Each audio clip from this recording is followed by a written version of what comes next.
Well, welcome into the Rundown on Fox Sports Radio 1400 around the world on the iHeartRadio app. My name is Rob Sanders. Thanks for joining us today. We appreciate it as always. I've got to get out to the phones and welcome in the host of Kicking It with Crowder. Tyler Crowder joins us today. Tyler, we're going to pick some games this week, right, man?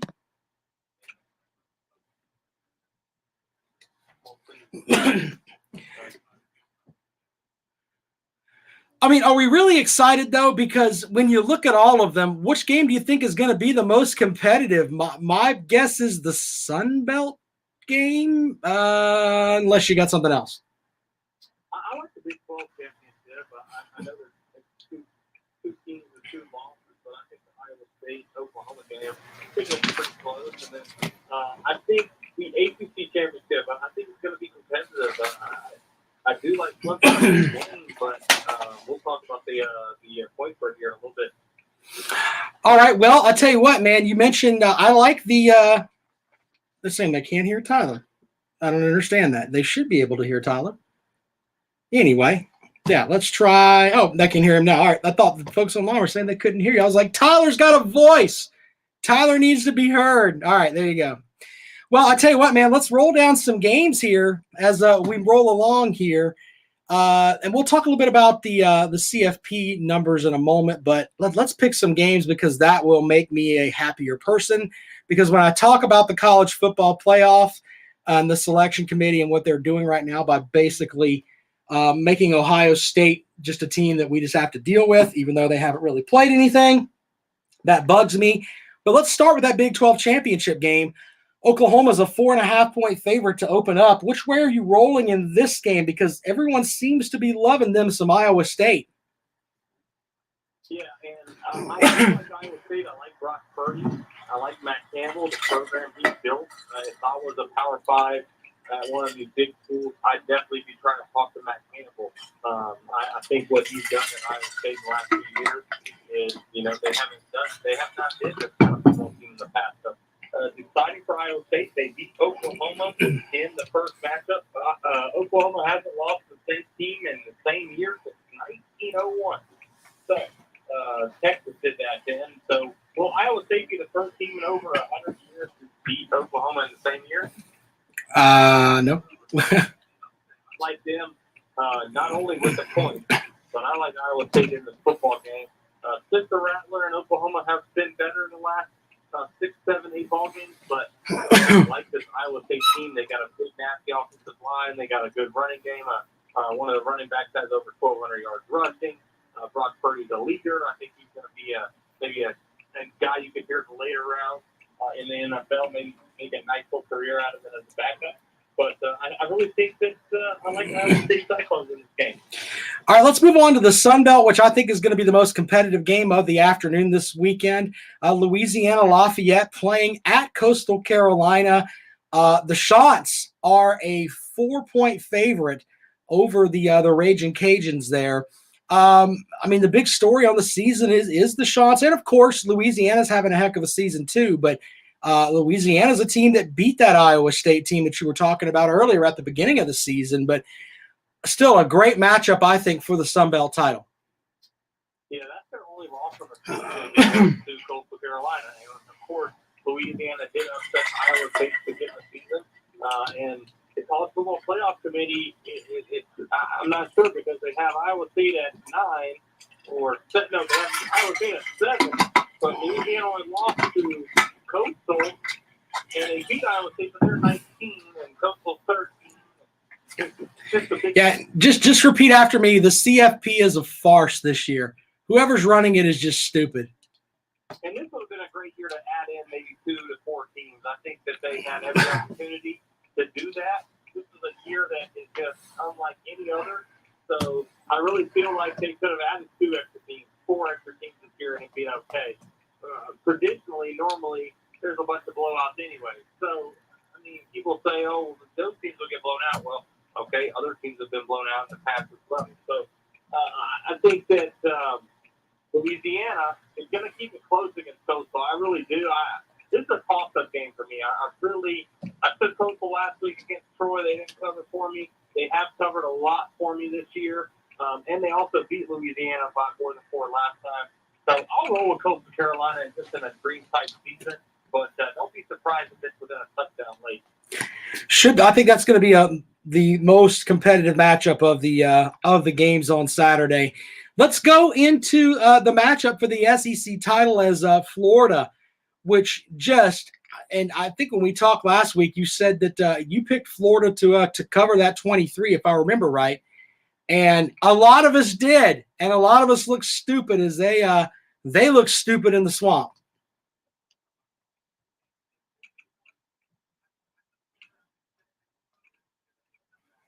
Fool me twice, I've taken out the Florida against LSU. I will not be fooled again. I'm taking Alabama in this game. I think Alabama is the most complete team. They beat everybody by 15 points or more this year. I think that trend continues. I like Alabama big in this one, 45-21. I think Kyle Trask and the Florida Gators move the ball a little bit, but I think that this Alabama offense goes up and down the field. And you could really say the top 3 Heisman candidates are all playing in this game.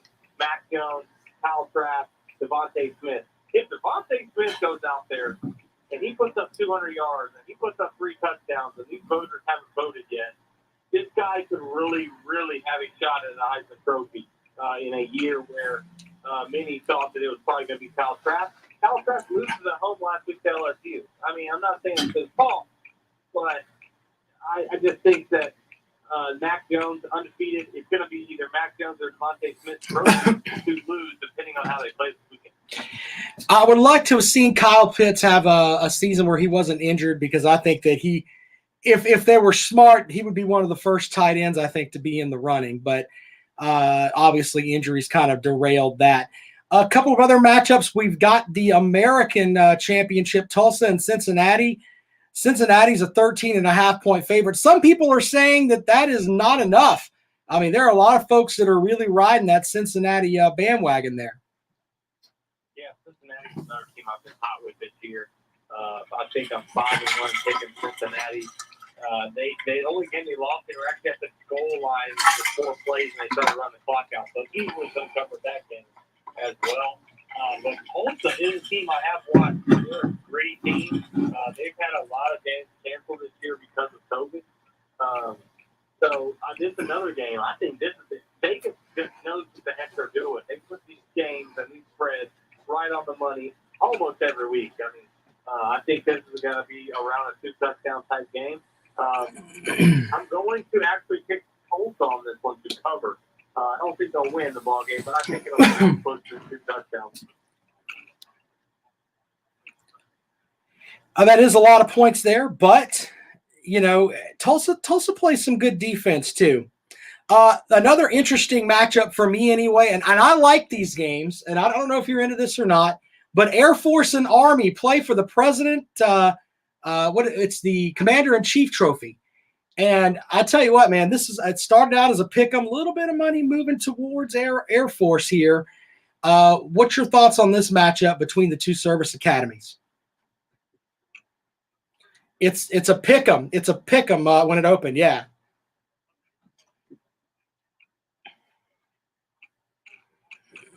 Like I said, a guy I was around at Georgia Southern, a guy who has built that program up at Army. They won 8 games again. I'll take Army with the points. They're +3 now, but if it's a pick 'em, I'll put. I like Army there as well. Finally, our matchup with did we do the Pac-12 game? We didn't do that yet. Oregon and Southern Cal. Southern Cal is a 1-point favorite. You can make an argument that everybody and their brother wants to put Ohio State into the college football playoff, but Southern Cal has done essentially the same thing that Ohio State has done. They've played a couple more games. They're in a Power 5 conference.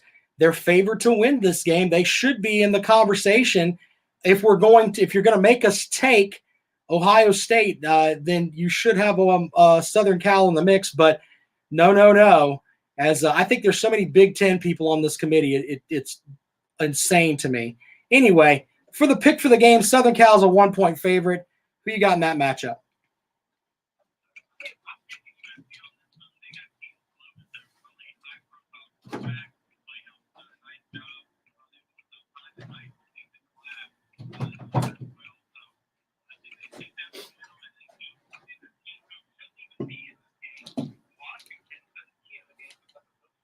reasons. Oregon lost to Cal and Oregon State on this season. Yeah. Two blue blood powerhouse programs. So I'm going USC on this one. Last week I was, I took USC as well, -2.5, and got a miracle cover on that one. Sometimes you've got to be lucky better than good, but I'll take USC on this one -1. All right, and then I think that's the last matchup that I wanted to pick. Oh, and this is kind of a throwaway game, but I think it's going to be interesting. You've got Ole Miss playing at LSU, and the reason I wanted to throw this out there is because the line on this game, it started out with LSU as a 4-point favorite. Now they're a 3-point underdog. What in the blue hell is that all about?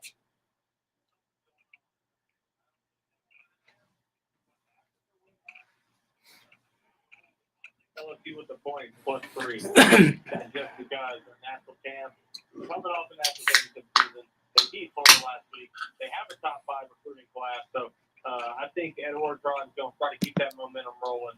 I'll take Ed Orgeron and the Tigers +3 over Lane Kiffin and Ole Miss. All right, so I got to ask you about some college football playoff committee stuff here. The whole thing with Florida, man. Florida drops one spot after losing to a 4-win or 3 or 4 win team. And I'm not mocking LSU, but they're not the LSU they were last year. Didn't you think that was the biggest shock to you was seeing that happen with Florida? Yes, at home too. At home, your playoff implications are all there. I guess they're looking ahead to Alabama the week ahead. You can't do that in college athletics. These guys are on scholarship too. They shocked everybody last week. In the fog, LSU's kicker makes a 57-yard field goal. Florida gets the ball back with 20 seconds left, gets in position to win it, and I think everyone knew who's going to miss that kick. It was a crazy. You have the shoe being thrown as well, and Dan Mullen. I just think that he's always been on the cusp of the playoffs. He just can't knock that door down. And you have to wonder, is Kyle Trask, this year, he can come back next year because this year doesn't count. So, Kyle Trask, I think he's 22, 23, 28? He's 76. He's 76 in college age. Yeah. He's an old man. Why not? Why not? I don't get it.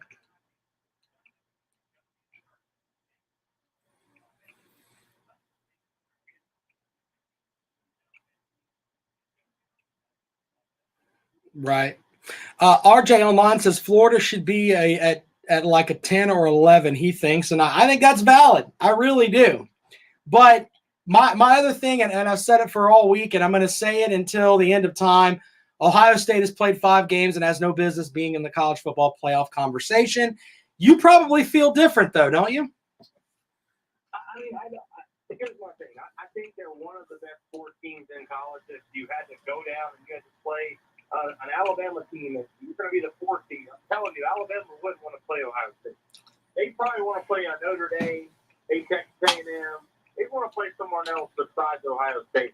And if that's how the committee is looking at it, man, Tony, I'm just going to talk to every week. I'm not saying Ohio State should be in it, but I just think they're going to put Ohio State in it if they beat the Northwestern this weekend. That's just what I've been hearing. That's what I listened to the college football committee talk. It just seems like they're going to put them in. Is it right? No. Do they belong, per se? I don't know who belongs, but at the end of the day, I think they're going to put Ohio State in because they think they're one of the best 4 teams in college this year. And depending on what happens this weekend, I mean, if Clemson somehow beats Notre Dame, and then you have maybe Florida beat Alabama, I mean, then who knows what's going to happen this weekend? If Iowa State wins, and then it could get ugly if Ohio State were to lose to Northwestern this weekend.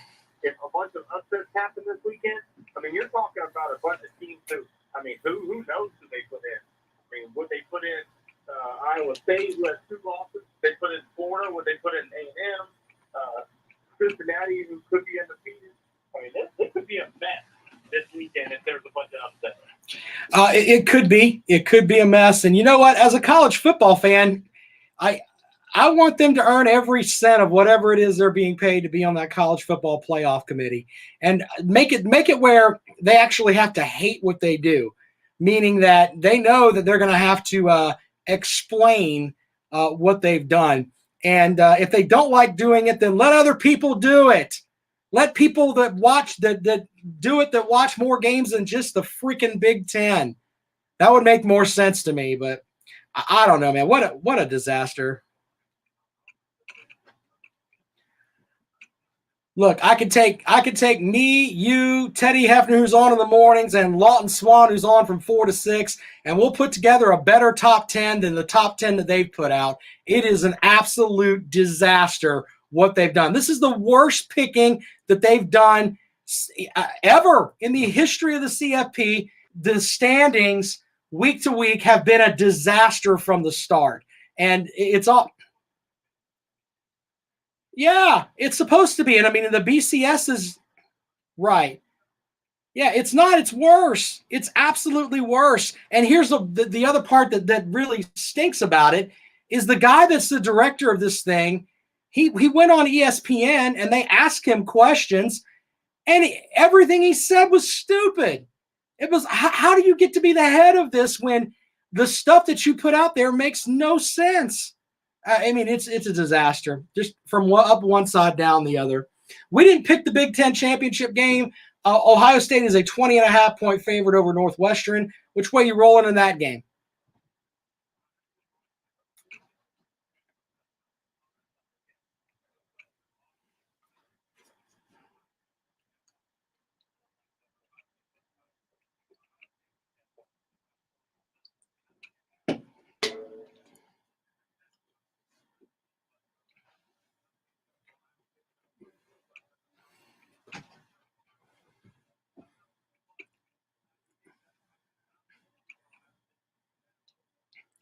Well, we'll see how that goes. I'm rolling with the smart kids. My full picks tomorrow.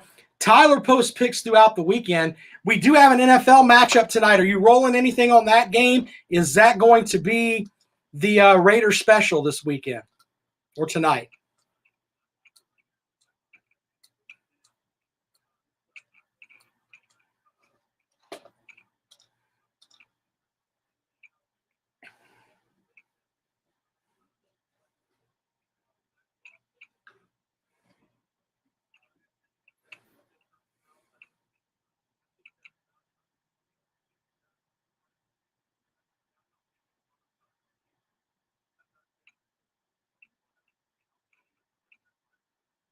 A pick from the folks in the chat room, if you don't mind, sir.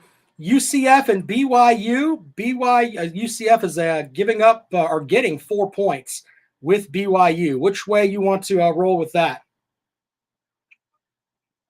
That's later on down the line a little bit. I'm looking at my stuff here.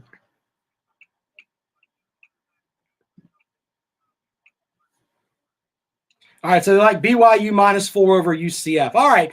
Hey, man, I tell you what, I appreciate you joining us, buddy, and we're going to pick some bowl games as we roll along here. But Tyler Crowder, host of Kicking It with Crowder, find his show on the iHeartRadio app. You can find it on Spotify, wherever you want to get your favorite podcast. It's right there. Follow him on Twitter. He's at Kicking It with Crow. He tweets out picks throughout the weekend. Tyler, thanks for joining the show, man. All right, there you go. Tyler Crowder, host of Kicking It with Crowder. A little bit of phone issues there, but appreciate Tyler joining us here this afternoon. All right, so we're going to take a quick break. When we come back, we'll do some doomsday scenarios as far as the CFP. We'll also talk about the Gamecocks recruiting class and something Shane Beamer said yesterday that made a lot of sense. We'll get into that a lot more in just a moment. You're listening to The Rundown. This is Fox Sports Radio 1400.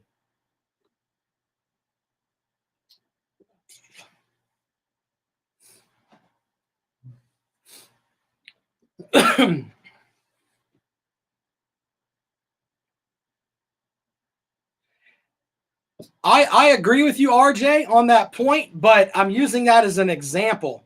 They're a Power 5 team that is playing for their conference title, and that's like, I don't want either one of them in there, to be completely honest with you. So, yeah, it's going to be That's kind of the point that I have with them. So,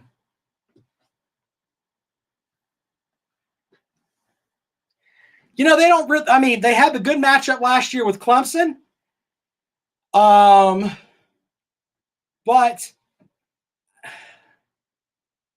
I don't know if I'm completely buying Ohio State anyway. If you watch the Indiana game, they didn't look really good in that game. Won that game by a touchdown. Indiana almost came back and got them. Really did. They had to have a pick six to win that game. So yeah, I'm not feeling Ohio State at all. So that's a good point too there, Edwin.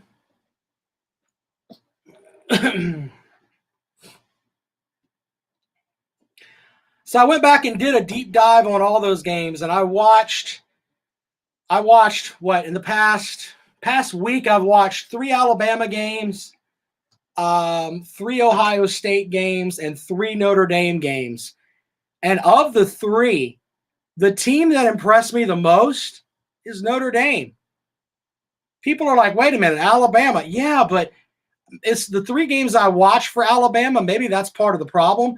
They were so dominant in those games that, it's like they walked into a pickup basketball game with an NBA lineup, and it just wasn't fair. But the teams that I thought that impressed me the most was Notre Dame. People got mad when I say that, but it's just what I feel. I feel like Notre Dame played the best.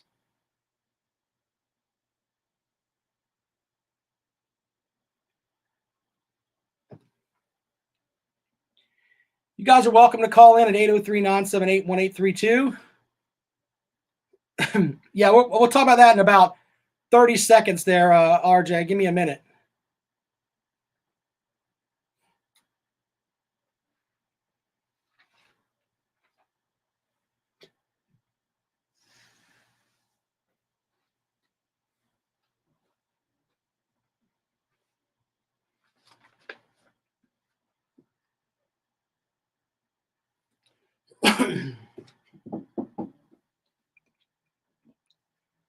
Welcome back into the rundown on Fox Sports Radio 1400. Around the world on the iHeartRadio app.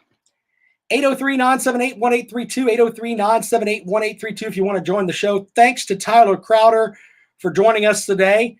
Tyler is like, I think for the month of October, his football picks, he was at like 69%. I mean, he was absurd. It was crazy where he was on that. So follow Tyler on Twitter. He might give you some good betting advice. Now, don't get mad if he misses. Just saying, when you got a guy that his NBA picks are stupid too. He was at I think he was almost at 70% for the playoffs. So follow Tyler on Twitter at Kicking It with Crow. RJ says, if Clemson suffers a close loss to Notre Dame, do I think they'll still get in or deserve to get in? No. And I think if Clemson loses twice to Notre Dame, then you don't deserve to be in. We've never had a 2-loss team in the college football playoff. None of these 1-loss teams are going to be out there that make me think that they should be. As simple as that. I was telling folks that I went back and watched 3 different games for Notre Dame, Alabama, and Ohio State. And I'll tell you what, the team that impressed me the most was Notre Dame. And it's not that the other teams were hot garbage. It was just more of Notre Dame they kind of popped off the screen a little bit more to me than Alabama and Ohio State did. Alabama, the games that I watched for Alabama, though, I watched the Mizzou game, which they're light years better than Mizzou. What was it? The Kentucky game that they won 63-3. And I want to say the Mississippi State game. So with that, it makes me think that, they were the biggest boy in the yard. Now they're going to have to go against teams that are the bigger boy in the yard. We'll head out to the phones. Good afternoon. Welcome into the rundown. Mr. Sanders. What's up, buddy? All right, clear it up.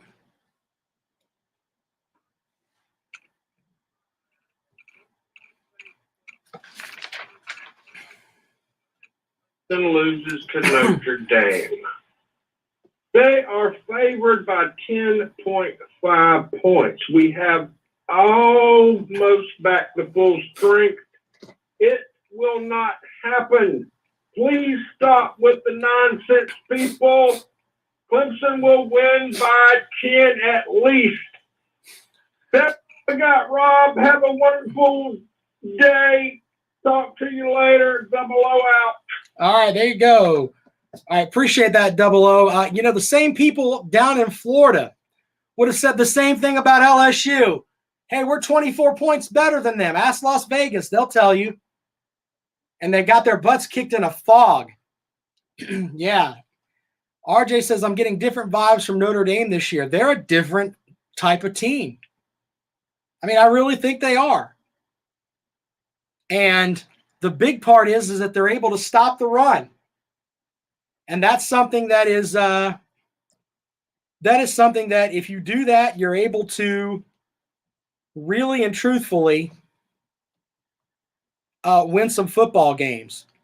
And I'm looking up the stats right now for the Clemson and Notre Dame game, where this game was on in November, and the Notre Dame held Travis Etienne to 28 yards on 18 carries.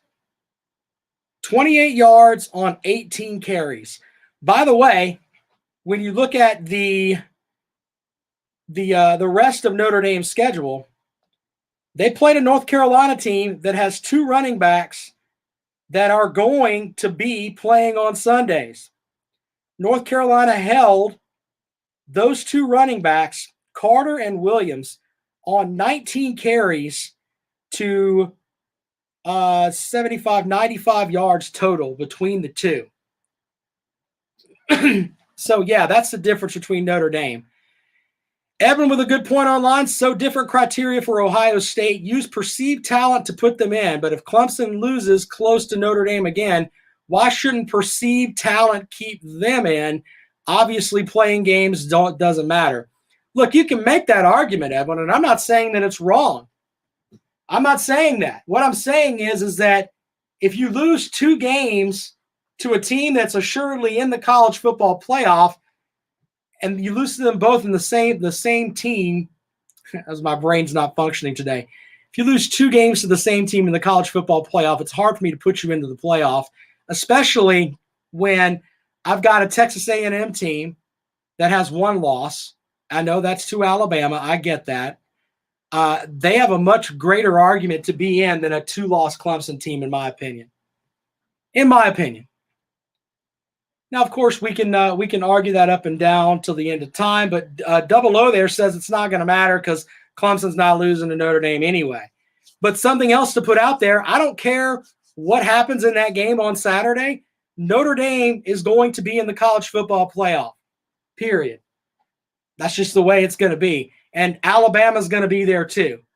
When we come in on Monday, as we get ready for the holiday week, trust me, that is the two things I assure you that are going to happen. Now, where they're going to be seated, I don't know. Alabama wins, they'll be number one. I don't think that's that far-fetched. Notre Dame wins, they should probably be number two. If they lose, I think they drop to number 4. And I think that Clemson moves up to number 2. Then the College Football Playoff Committee, in my mind, will get what they want. They want Ohio State Clemson again. And someone sent me this conspiracy theory online. I'll share it with you really quick here. They think that there are people that are still pissed about last year's game where there was the refs made a call and it didn't go to Ohio State's way, and they're still upset about it. And they want that matchup with Clemson again. If I were Clemson, I would take that matchup because I think on paper, I think Clemson beats them again. If they beat them again, will Ohio State stop complaining? Can you call off your minions that are in the College Football Playoff Committee? Can we have that, please? Just saying. Be careful what you wish for. You might just get it there, Ohio State fans.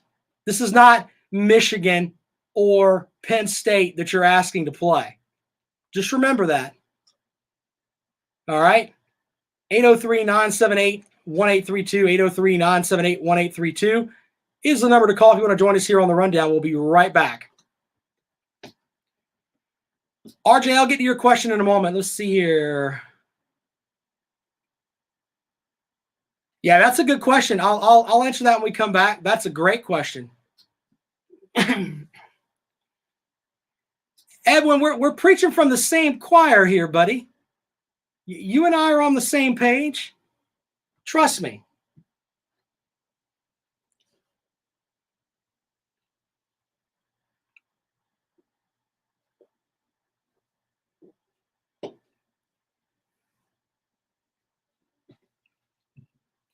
Well, A&M, I don't think A&M's losing to Tennessee. I think if Clemson loses and Ohio State loses, then I think A&M bumps up. As long as A&M takes care of, I think they're playing Tennessee this weekend. Yeah. On that front. Yeah. No, I mean, Edwin, it's no joke, man.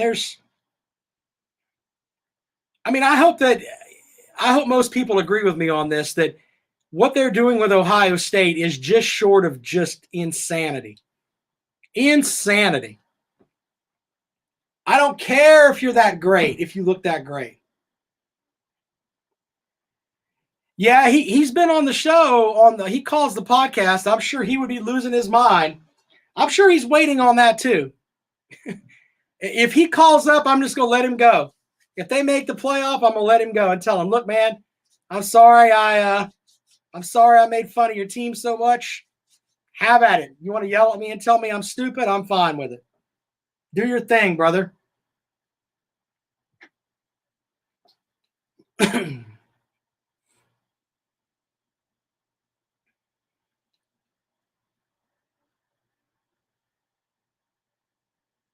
Ooh.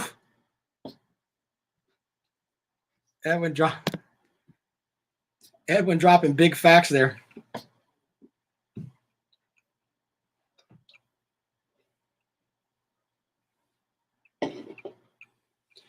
By the way, for those that follow the Rob and Carolina Jackpot podcast, we got an email about Manscaped wants us to do ads for them. So you might have to hear about Kale and I shaving our balls. Imagine that. Hold on, please. Welcome back to the Rundown on Fox Sports Radio 1400 around the world on the iHeartRadio app. Edwin has a great point here. He says 15 SEC or ACC teams have as many or more wins than Ohio State does. Edwin, stop trying to bring facts to the argument. No one cares. You, sir, are too stupid, according to the College Football Playoff Committee. They don't value your opinion. You didn't grow up watching Ohio State and Michigan every year thinking it was the biggest game ever. You don't get to do that. You don't get to make that conversation. Sorry, buddy. Nope. RJ asked, who gives Alabama the best matchup in the college football playoff? You know, I think that they beat Notre Dame. I'd like to say Clemson would give them the best shot, but if it's just those three, we know they can pound Texas A&M. So of the two that are in there, because I'm not acknowledging Ohio State, I don't think they belong there. They shouldn't be there, period. So I would probably go with Clemson. I think Clemson has a better run, has a great running back and a great quarterback. They got some great receivers. Tyler Davis could be the turning point there, as the big defensive tackle could help keep Najee Harris from running up big yardage. I don't know who's going to cover Devontae Smith. I guess you would send Darion Kendrick out there to run against him. They'd probably run a lot of other stuff. So, yeah, it's crazy. It's crazy. But I think that would be the best matchup. And I think that Alabama would probably be a 7-point favorite. It's probably where it would be. So, yeah. Brandon online says Clemson would be the only team that could beat Alabama in his opinion. Yeah, I mean that's good. That's a good point. 2021 NFL Draft watching over on YouTube says that Coastal Carolina will not win the Sun Belt title. Look, brother, that's going to be the most competitive game of the championship weekend. You could come in here with that. I'm not going to argue with you on that too much. I mean, being a South Carolinian, I hope that Coastal Carolina wins the absolute wins the Sun Belt because I want in-state teams to do good stuff. But it wouldn't surprise me if Billy Napier went down there and won that thing. Would not surprise me at all. So yeah, that's gonna be by far the best matchup. Absolutely the best matchup. A minute for the Heisman Trophy. You know, I've said that I don't really believe in the Heisman Trophy, and I've kind of gotten off of it since Ndamukong Suh should have won it years ago because he was the best player, but they don't like defensive players unless they can score touchdowns. You have to be a two-way player and play both ways if you play defense. Otherwise, you don't get up here with our quarterback club. And we have some running backs. Yeah. The thing with the Heisman Trophy, I was watching something the other day, and they've still got Trevor Lawrence up there as a guy that could win it. I said at the beginning of the season Lawrence didn't have a chance. The reason Lawrence doesn't have a chance is because Dabo Swinney pulls the starters in the third quarter. They're up big. Dabo Swinney doesn't play them. So he doesn't have the opportunity to put up eye-popping, 600-yard-a-game stats. Okay? But I really like I think Mac Jones is doing some good stuff down there at Alabama. But Devontae Smith for Alabama is really, really good. And I think that part of the reason that Mac Jones looks so good is because of Devontae Smith. And I think he should be the guy that if I had a Heisman vote, that's kind of who I would vote for. Flat out, without a doubt, it would be Devontae Smith. Anything other than that, you're going to kind of have to make a case for. Some of the other names, I mean, for me, Smith's at number one. You got to put Mac Jones up there. Kyle Trask lost it for me on Saturday night. And people are like, you know what? You're going to hold one game against him? Yeah, I am. You can do that because the Heisman Trophy is supposed to be, in my opinion, the best player in college football. So when you have a game like that, I'm going to hold it against you. I really am. I think Trevor Lawrence would be there in the fourth or fifth spot. And some other names you could talk about, Zach Wilson, but that's not very with it. Ian Book is playing a lot better at quarterback. Kyle Pitts has been hurt. But if he's at full speed, he could have made an argument that he would have been the guy. Realistically, the guy. So, yeah, there's that. The Heisman Trophy, though, in my opinion, it just doesn't matter anymore. Are you feeling the same way that I am about the Heisman Trophy? I want to take calls on that at 803-978-1832. 803-978-1832. Jimmy with a great point there. How good would Alabama be with Jalen Waddle? I think if they had Jalen Waddle, I would I'll take Alabama minus 10 against the field. That's how great I feel about the tandem of Waddle, Smith, and then, of course, Harris and Mac Jones at quarterback there. I don't think there's a better 1 to 4 in college football than those four. Just saying.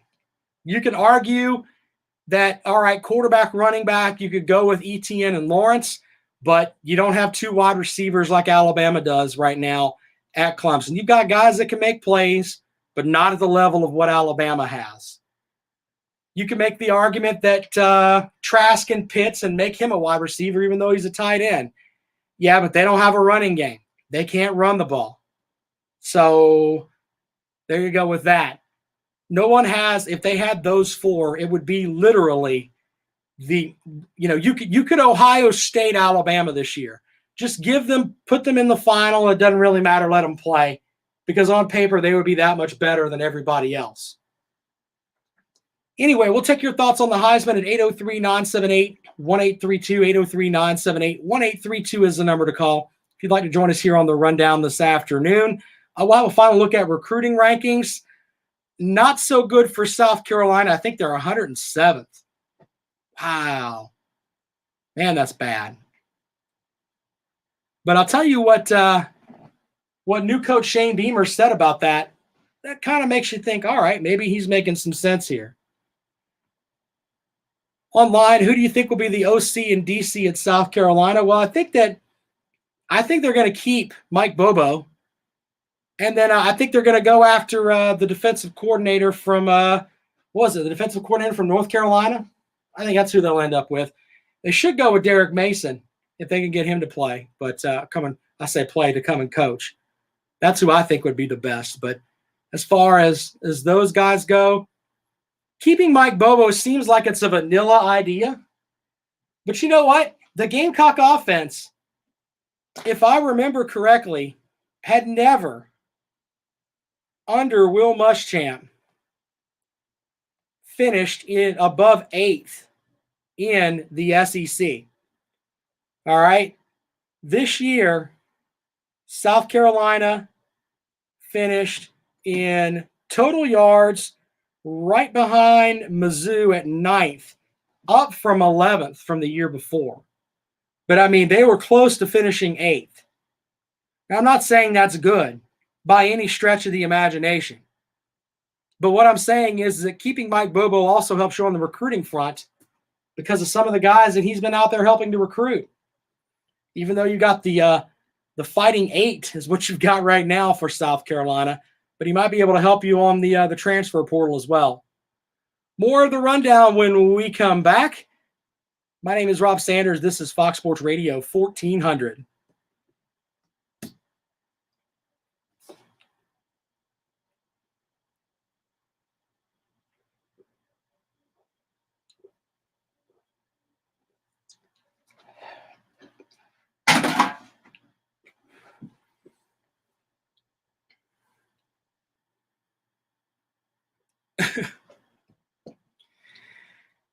I don't know about that, Scott.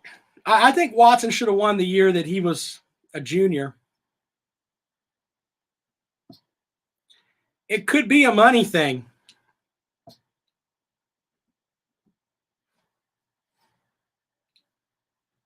I'm talking about Brandon there.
He was robbed in 2016, Milton. We're on the same boat with that.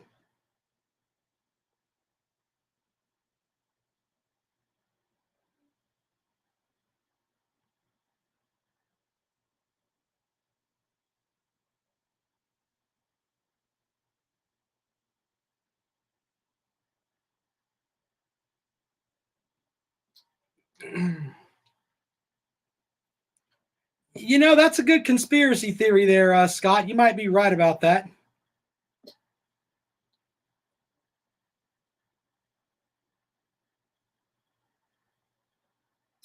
Anyway, we're going to talk in a moment about the bowl projections for South Carolina and maybe an update here on one of South Carolina's offensive coordinator candidates. This came out just a little bit ago.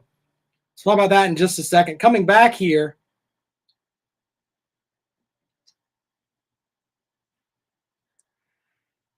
And welcome back into the rundown. Shout out to the folks watching on Facebook and YouTube. Appreciate you guys getting involved with the show.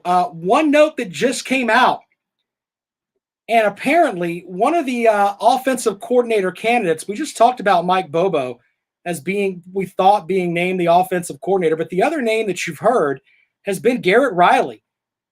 A report that just posted an hour ago says that he will not coach in the bowl game for SMU.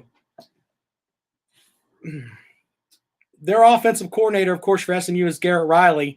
And, of course, he's been mentioned as one of the guys that could come with Shane Beamer. So SMU has probably taken the postseason off, which means that Riley would be immediately available. So availability is huge right now because, first of all, you got the bowl stuff, but I think that they're going to keep Coach Bobo around to take care of a bowl game. We'll talk about where South Carolina is going to go in a moment. But the other end of it, too, is that you can hit the ground running and start building right now. Riley's been with App State, Kansas, Texas Tech, and East Carolina throughout his career. His first season as a play caller, the Mustangs ranked 24th nationally in yards per play. Really quick here, let's put something else out there. Everyone likes to mock Chad Morris, the former Clemson offensive coordinator. All those guys at SMU that are putting up those great offensive numbers, those are Chad Morris guys. Just throwing that out there for everyone that thinks that Chad Morris was a failure at Arkansas, and he was pretty good at SMU. He really, really was. So we'll see how that works. A couple other names on the defensive side, Jay Bateman from UNC and Chad Staggs from Coastal Carolina, according to some reports, may be in the mix for the defensive coordinator spot. Now, here's the other interesting thing. Some bowl projections for South Carolina. Mark Schlabach from ESPN has them going to the Gasparilla Bowl to play Georgia Tech. Ugh, who wants to watch that game? That's on December the 26th. Kyle Bonagora has the Gamecocks playing in the Liberty Bowl on December the 31st against TCU. Stadium Sports has them playing in the Gasparilla Bowl against Liberty. Imagine that, playing Liberty with the coach that everybody thought was going to come here. College Football News also has them in the Gasparilla Bowl against Liberty. CBS Sports has them in the Gator Bowl with Wake Forest on January the 2nd. So before it was all about the Gasparilla Bowl, now there's a wide range of different spots where South Carolina could end up. My question to you folks before we get out of here today, first of all, do you want South Carolina to go to a bowl game? Second of all, do any of those matchups make you want to stop for a minute and think, yeah, I'll watch that game? Now, I know some of you hardcore Gamecock fans are going to watch anyway. South Carolina could be playing, in Tiddlywinks, and you're going to watch. But against Liberty, would you watch that game? I'm going to rank them in the way that, as far as being someone that would actually care, I look at these games. I would probably go Wake Forest first, but that's because I like Coach Clawson. And then it would be Liberty, and then maybe Georgia Tech, and then TCU. That would probably be the way in the order that I would go. The TCU matchup just sounds absolutely terrible. And I would not watch much of that, to be honest with you. I mean, I'd have to watch it because I'm part of our Gamecock coverage across the hall, but I would be not very with it. I'm just saying. Sam the Seed says South Carolina's 100th in recruiting. No, it's a little bit worse than that. They're 107th. Out to the phones we go before we get out of here today. Good afternoon. Welcome into the rundown. Hey, buddy, how are you? Now you're on the radio. Don't curse. All right, have at it. What you got? I had a couple comments on the Alabama situation without I think they're a little bit more vulnerable without Wallow out there, like you had mentioned earlier. Yeah. And also, I found something kind of refreshing about our team. We actually had 3 players that opted back in. Well, winning will do that for you. If you know you have a shot to play in the college football playoff, you might have some guys that'll come back. Yeah, so I think we're going to be a vastly different team against Tennessee, and I think Tennessee's in a little bit of trouble. Well, Tennessee's terrible, my friend. I don't know who the three players are, but you and I could probably go start on the offensive line and might have a chance against Tennessee. Just saying, Tennessee is really bad. Play through, so we are going to run up the score. I mean, that's our starters will play the whole game, and it's going to be a big victory. But I really don't want to see us in the playoffs because the playoffs are meaningless. I mean, we are a vastly different team than we were in week 2. In the NFL and other leagues, and even college basketball, at the end of the year, you get a chance to prove that these freshmen are no longer freshmen and the team is not the same team. I understand your argument about it's a whole season, but do we want to crown the champion based on week 2, or we want to crown the champion on the last game of the season? Well, it's the last game of the season, but I mean, to get to that point, I think you have to play well the entire season. Now, let me put this out there. You should be in the 4th spot ahead of Ohio State. I've said that since A&M moved up. So, I mean, I think that you should be right there, but I don't know how well you'd match up with the other 3 teams, though. Well, but there's another argument, too, is the fact that, okay, you know, we're in a division with Alabama, so we're going to have an annual loss. But, if we're in the ACC or the Big 12, then we're undefeated. So should we get an opportunity to play off the playoffs? I don't know. I mean, I'm not going to argue that either way. I'm just trying to put some points out there that, like you said, there is a lot of bias there. The committee, basically who they want. It doesn't matter how you play or what you do. You know, if you're in the clique, you're in the clique. Look, but if I'm Texas A&M and I lost by 24 points to Alabama or whatever it was, and I think my team is better, I want another shot at them. Why not play them in the playoff? So that's just me. And we gave them the closest game they had all year. And like I said, we're a vastly different team. Now, I'm not going to sit here and pretend like we can beat them, but without Waddle, they're a little bit stronger. I don't think Mac Jones, I think these other players, they got the best offensive line. You can't knock that. But you can move the ball in their defense, and if you get a couple turnovers, Clemson and Ohio State's capable of beating Alabama, and I think either one of them, very well could do that. So I think it's an even match. I don't think Alabama is, and I can say that easily. I mean, they beat LSU off the field, and we barely beat LSU. So, and then LSU beat Florida. So every game's different. It doesn't go on paper. You got to go out there and kick the football around. You know what I'm saying, Rob? I hear you on that. Edwin corrected you online, though. He said Ole Miss gave Alabama a better game, and he's right. They were closer than A&M was. So, yeah, we got to keep it right for the folks in the chat room. They'll get mad at us. Yeah. But, no, I think that Texas A&M should be in the playoff conversation over Ohio State simply because of what they've done. But that's just my opinion, but I don't get a shot at that. Hey, Texas A&M fan, I've got to roll on, buddy, but I appreciate you calling, man. All right, buddy. Thank you so much. We got Texas A&M fans calling the show today. Must be Sandy down there in Texas. All right, well, don't forget, of course, the podcast for this show will be up this afternoon. At about 5 o'clock, we'll have an insider on tomorrow to talk about the Clemson-Notre Dame matchup, as a lot of fans that are around here really care about that. We'll also complain more about the College Football Playoff Committee, and I'm going to do that because I don't have much time left. We'll be done with them on Sunday night after we blister them on Twitter and Facebook and everything else for the stupidity that they're going to do. But then we'll feel better after Monday. Anyway. Lawton Swan of Clemson Sports Talk is next. Teddy Hefner's on in the morning from 9 to noon. My name is Rob Sanders. Follow me on Twitter at RobSoundsGood. We will see you tomorrow on the Rundown right here on Fox Sports Radio 1400.